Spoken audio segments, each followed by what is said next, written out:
thank you so much for joining me today. This is a very special episode. I was asked by several educators to do a show about vaping. Evidently, in the school systems, vaping, guys, has really gotten out of hand. And so, on this episode, we're going to address some of the challenges and the misconceptions surrounding vaping. There is such a rise among our teens, guys, and I'm not sure if they're really aware of the serious health risk that vaping causes. On this episode, we're also going to discuss the easy access parents and teachers that they have to those products. And it's leading them to even use it as a coping mechanism for life beyond social media and the gaming scene. So join us as we uncover the dangers of vaping, guys, and provide valuable insights for making healthier choices. Now, did you guys know that according to the CDC, vaping is an e-cigarette that is battery operated, and it uses heat as a liquid and it produces an aerosol. They do come in a lot of shapes and sizes, parents. But the important part to know is they do typically contain a high amount of nicotine. Now, I wanted you to be clear on what an aerosol is. So it's a mix of small particles that are released into the e-cigarette that a lot of the kids are inhaling a lot of this into their lungs. Did you know that even bystanders can breathe in this aerosol when a person is breathing out when they're using the e-cigarettes? I will be the first to admit I had heard a little bit about vaping. I'm a little bit more with my generation. It was more, cigarette smoking, i.e., weed smoking. But evidently for this generation, according to the Pew Research Institute, did you guys know that roughly 1/3 of students, y'all, that's 31% of our young people, that they said they use an e-cigarette simply because it's available for them to buy it. And they love the flavor of it. Some of the ones that the survey mentioned, they love the mint. It reminds them of candy. They can get fruit flavored. They can even get chocolate. Another 17% in the survey said they uses it because it simply seems less harmful to them than other forms of tobacco. They're not even clear, guys. And as I mentioned, it has more of the aerosol in it and more nicotine than an actual cigarette. Less common reasons that were cited by middle and high school users for using e-cigarettes is because they simply said they see their peers doing it. They feel it costs less than other tobacco products. And this one was, it is what it is. 3% of the young people said they simply use vapes because they see famous people in movies and on television using them. And it just looks like the thing to do according to their peers. So I wanted to dive in just to see, why do kids even vape? I know this may sound no different than someone who chooses to smoke cigarettes. People have their own reasonings to do what they do. But according to one educator who I interviewed, she said it is imperative that we consider the conversation first from a teen's point of view. And so here are some of the reasons that teens shared with this educator who I interviewed about why they vape. So the number one reason is they feel that they have high anxiety levels. And so vaping helps to mellow them out. COVID babies, they didn't feel they had control of their daily activities. And so vaping gave them the freedom to do something that they were choosing to do that they had easy access to. We have the iPad generations. The alpha generation, vaping, it just seems like getting up, having breakfast every morning. It's their way of feeling like they have an independent choice in something that they like doing. Some of them even said it's like a blanket. It's a form of covering up things that they don't have to deal with in life. Misunderstood societal changes, the politics, the protesting, the family changes, the heightened sensitivity over so many cultural and political things is really causing a lot of confusion for them. And so they feel like vaping is a way to calm them down. Going back to number one, the things that they feel that causes their high anxiety levels. The last one that the educator gave me, which I probably would have never thought about before, she said misdiagnosed ADD. A lot of the students use this as a form of self-medicating. So let's talk about some of the medical downsides of vaping. I've never been a smoker, so I don't have an opinion either way. It's easy for me to say don't smoke, but I've never been a smoker, had no desire to be a smoker, but I have friends and family that smoke. But when you think about the health risk that are involved specifically with vaping, according to the CDC, it's been associated recently with several health risks, including respiratory problems, cardiovascular issues, and even lung disease. That sounds a lot like some of the things that you hear from smoking. It even says that e-cigarettes typically contain a highly addictive chemical that can cause harm to an adolescent's brain development. Y'all, that was a little scary to me. It does have cancer-causing chemicals in it. There are heavy metals that are in it. Now, this could be because of the battery operated portion of it. It says it has high metals such as nickel. There's a lot of tin. And my least favorite, there is a ton of lead that are in the e-cigarettes. There are even tiny particles that you inhale that can be unhealthy compounds that the body can't even consume properly. And then the flavors that are used, the chocolates and the mints and the things that I mentioned earlier, have shown to have a chemical that's linked to a serious lung disease for a lot of teens.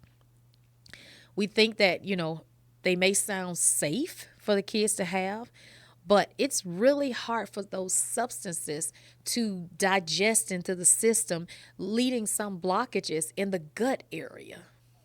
Man, and your kids are thinking this is something that's safe to use. It's even being marked as a safer alternative to traditional smoking.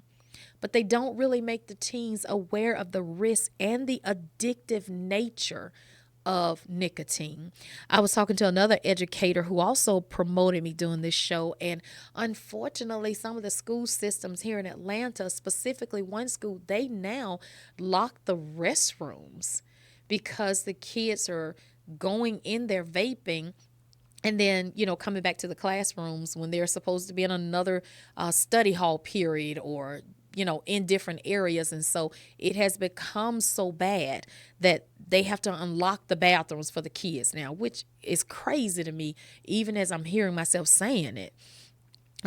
As of June 2024, there were nearly 6,300 different e-cigarette products that are available to purchase just right here in the United States.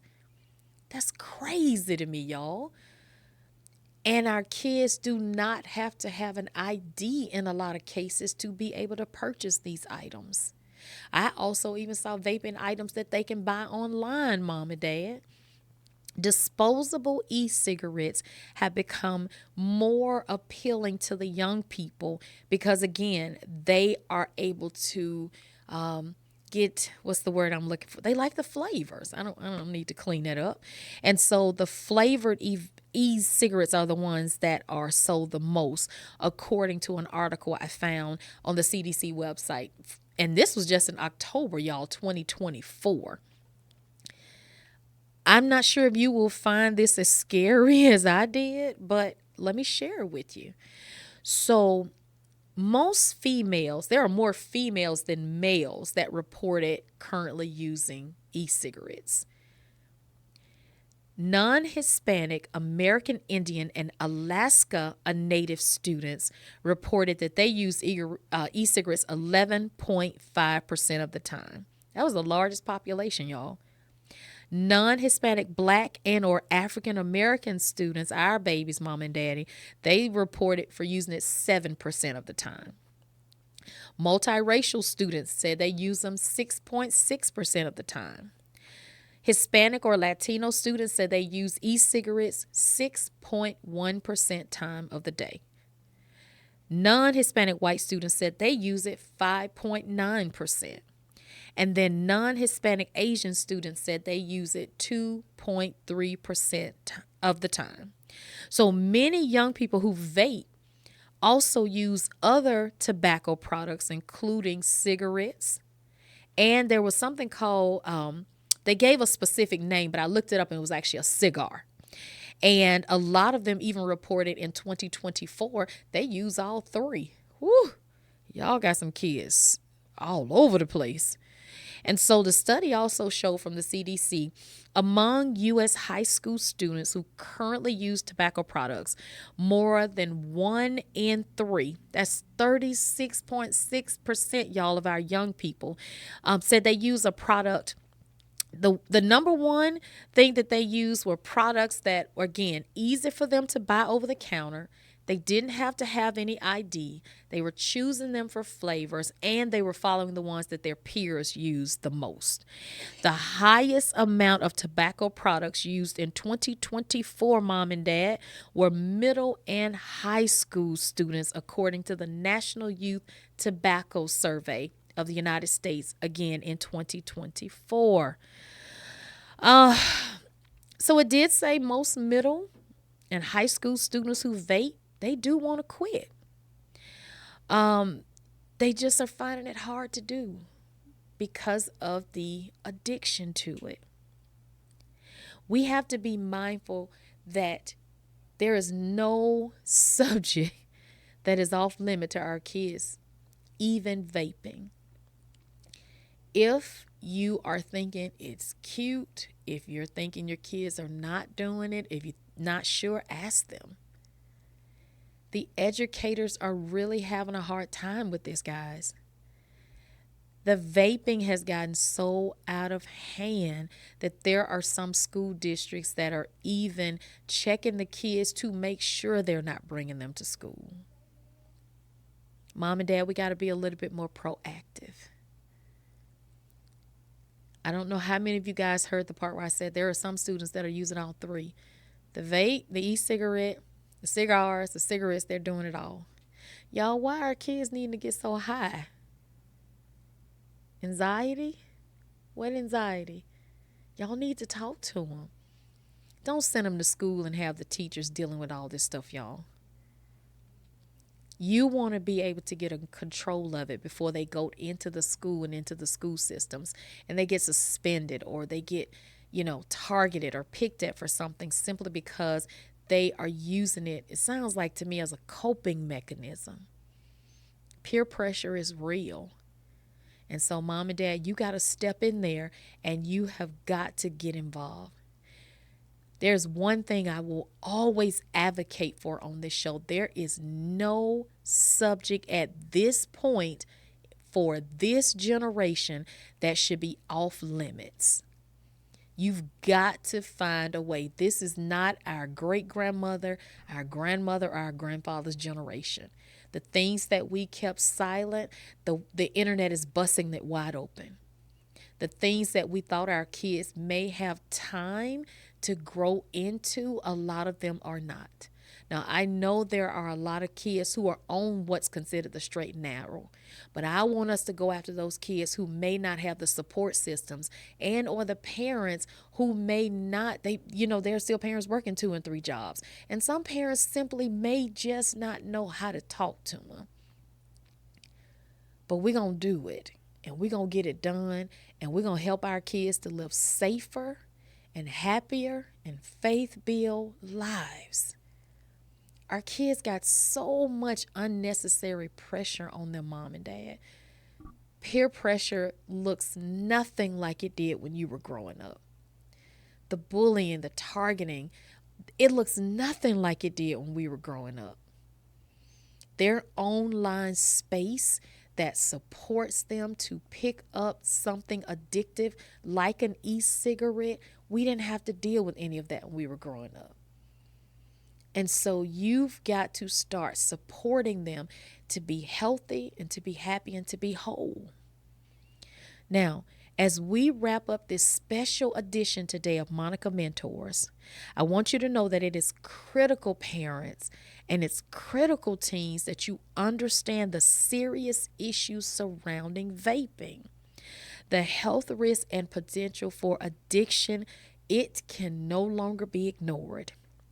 Parents, I will stress again, you have to have open conversations with your children about these dangers. And teens, stop playing around. Remember, vaping is not a safe alternative.